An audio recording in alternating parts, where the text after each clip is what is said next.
Hey guys, in today's video, we're checking out the Listener Pro wireless in-ear monitor system. This is a pretty unique and relatively inexpensive wireless in-ear monitor system. You can get it for about $250 on Amazon, which is about a quarter of the price of the nice Sennheiser and Shure units. Also, I'm assuming that you have an absolute basic understanding of in-ear monitors and how they work and what they do. If you're not familiar with that, if you're brand new to in-ear monitors, I would watch my video on a beginner's guide to in-ear monitors and then come back and watch this video. It's actually a really cool design. The boxing, it's really well put together. Holy ring light. Hang on. Okay, no reflection. That's better. So it's a really unique system because the transmitter and the receiver are actually the exact same thing. And you can actually set it to either be the receiver or the transmitter. Really unique and really cool design. It's also very portable because obviously, they're both the same size and they both fit in the palm of my hand. So it's pretty cool. So we're going to run over the system, run over the setup, how it works, some of the pros, some of the cons, and see if the system is going to be right for you. So before we begin, I post videos like this all the time, stuff on music, tech, gear reviews, wireless, MIDI, programming, in-ear monitors, finding the cheapest stuff on Amazon. If you're interested in seeing more videos like that in the future, don't forget to subscribe and don't forget to ring the bell. All right, let's get started. All right, so first of all, just being fully transparent, Listener Pro did send me these to try out. They did not pay me for this. This is not a paid video. All the opinions are my own opinions, and if I did not like the product, I would not feature it on my YouTube channel. Okay, so just by looking online, just a couple of the specs. It says that the transmission range is between 200 and 300 meters. That's 650 to 1,000 feet. That might be pretty far. I don't know. I would have to test the full 1,000 feet, but you're not going 1,000 feet away from your in-ear monitor system anyways. I have used this at gigs, and the distance is totally usable, and I'm going to do a test with that here in a little bit. It's powered by the built-in battery. It can work for over 6 hours is what it says. So that's a good battery life. So it can survive even 4-hour gigs. And it has the frequency response of 20 hertz to 20 kilohertz. So no loss in sound there. So the packaging is really well done. And you have the little antenna protectors. And then they have 3 little boxes that have everything in it that you need. So I'm going to unbox this really quick. All right. So this is all that it comes with. It also does come with protectors for the transmitter and receiver, which is pretty cool. And of course, it has a manual. It does come with earbuds for your wireless in-ear monitor system, which is really nice that they've included that. A lot of systems don't. The system actually charges with micro USBs. You can see the plug right there. It ships with 2 micro USB cables for charging. These are your cables for plugging into the transmitter. So this is where you're going to get your feed from, either from RCA or from 1/4 inch, and I'm going to get to that in a little bit. It comes with 2 belt clip attachments. So you can take the sticky tape off, put it on the back, and then it can live on your belt. Something else that's really cool with this is it ships. It took me a minute to figure out what this was. With a little tripod holder. So when you put this one on here, so this is on the back of your transmitter and actually sits right there. And your transmitter can be transmitting like that, which is pretty cool. And then last but not least, you have the antennas. It comes with 2 of these small ones and 1 of these big ones. Put the big one on the transmitter and then put the smaller one on my receiver. So I'm going to go ahead and do that right now. Just screws in up here on the top.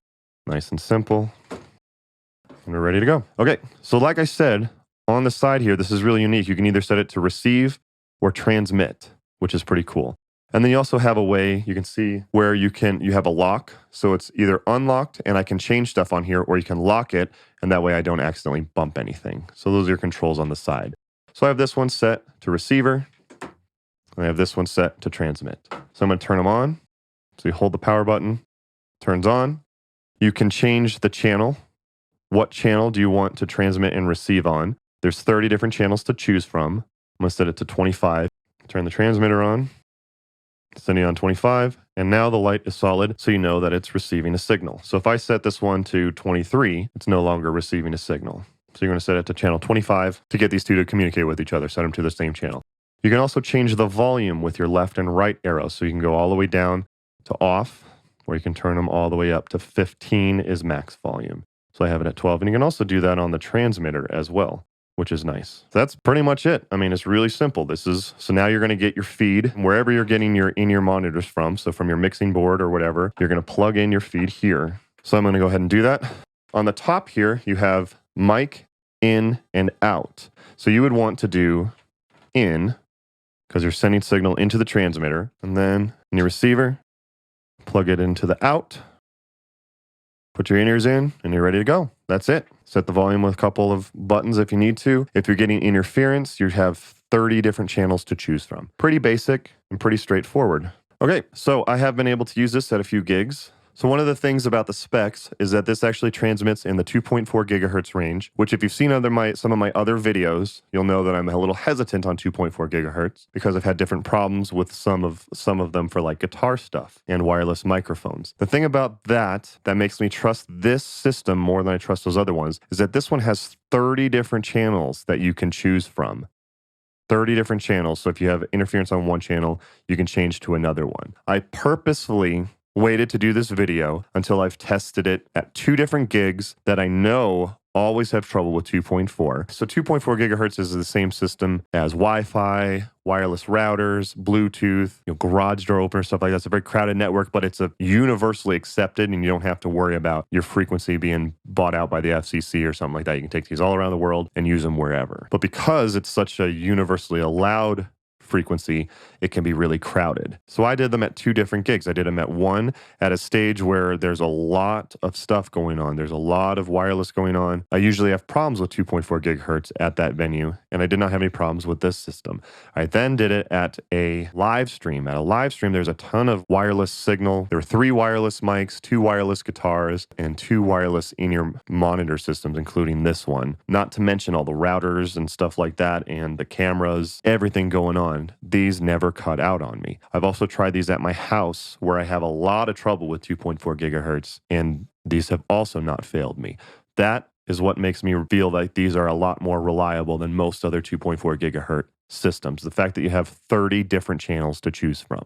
Okay, so like I said, I did an entire gig. I did gigs with this system specifically. So try these out. I went from my Sennheiser with my expensive in-ear monitors. That's a Sennheiser system. The EW300 is a $1,000 system, and I have my $1,000 in-ear monitor earbuds. A $2,000 system is usually what I use, and I did gigs with this $250 system. Could I hear a difference? Yes. This is not going to be a product where it's going to be exactly like your higher end stuff. Was it usable? Yes, absolutely. It's still usable. It still sounds very clear. Even with these earbuds, they actually sounded pretty damn good. I was really impressed with that. It didn't bother me. Again, when I plugged in, yeah, I could tell that they did sound different. It's mostly, I believe, because of the earbuds, because that's really where you're going to get a lot of your tone from. And speaking of which, I did just do a video about some cheap in-ear monitor earbuds that you can get for $20 to $50. However, these are still completely usable. Don't think that's just, oh, I have to upgrade these. These are still completely usable. If you are looking for an upgrade, I did a video about a really good system that I found that was only $50, and it works really well. Okay, so there are a few things that I don't like about it. The thing it's a little tough to do is change the volume. I had to switch this from lock to unlock and then just push up or down. But then, the volume was set when I needed it. That was it. I did miss having like a little knob up here that I could just turn when I need to turn it up or down. That was about the only thing that bothered me. A minor inconvenience for me was 3.5 millimeter input. So the mixer that we use the Behringer X18 and the Behringer X32. Those actually send out XLR. But it's a pretty easy fix. They do make the adapters that go from 1/4 inch to XLR. If you need those, I'll post them in the link down below. Nice and easy fix. It is just a little bit of an extra step that you have to take. You just need a little bit of an adapter if you are going to use it with XLR. All right, now for the distance and range test. Okay, so this is a really goofy way that I figured out how to do this. So I'm going to be sending signal out of the headphone out of my interface into the transmitter. So it goes from the transmitter to the receiver. The receiver goes into my iRig, and I have a monitor here so I can hear what's going on, but the audio is going to record into GarageBand on my iPhone so that I can show you guys how it sounds, so you don't just have to trust me for it. So goofy, but that's the way I'm going to do it. I'm going to walk around my house and see if it cuts out. This is ridiculous, but should be recording right now. Going from there into here. Just walking around the room, the house. Still sounds good. I'm upstairs now.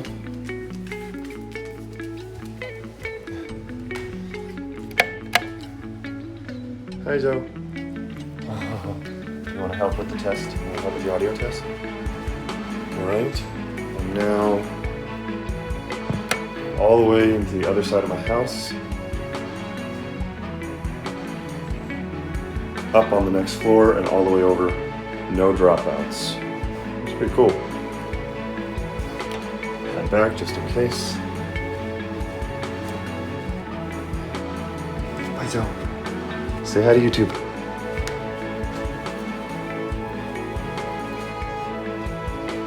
Still sounds good. Still sounds good. Cool.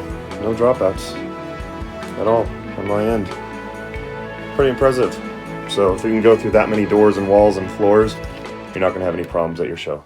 For sure. So you can see the range on these work great. So I didn't have any problems with it. So my final thoughts on this. This is a pretty awesome, portable, and inexpensive wireless in-ear monitor system. The quality of the sound is a little bit different than my higher end ones. But if you're an audiophile, you'll probably hear it. But if you're an audiophile, you're not clicking on the video for a $200 in-ear monitor system. You do make a little bit of a sacrifice with it. This system does sound really great, especially at that price. You do get more features when you spend more money for the more expensive systems, but if you don't need all that, this system will work great for you. Again, the only thing that kind of bothered me was not having a knob to change the volume, and it's a little tough to get an XLR signal into here, but it's just get another adapter. Other than that, these systems work great, and I'm definitely impressed with them. So links are down below on where to purchase these, as well as some of the adapters that I mentioned. I will post a link to getting a TRS to 3.5 millimeter, standard 1/4 inch to 3.5 millimeter, XLR to 3.5. In case you need those, the links are in the description down below. Thank you to Listener Pro for sending me these to check out. I definitely like them, and it's a very unique design. So thank you guys again for watching. Hope you found this helpful. If you made it to the end of this video, I would just ask that you would hit the like button. It does help out the YouTube algorithm and helps recommend this video and my channel to more people. So hope you guys found that helpful. Don't forget to like and subscribe if you're interested in seeing more videos like this in the future. Check out my other in-ear monitor playlist here. Check out some of my other playlists on other music gear. Thank you guys again for watching. If you know of any other cool and cheap music gear that you want me to check out, post them in a comment down below. Thank you guys again for watching, and I'll see you next time.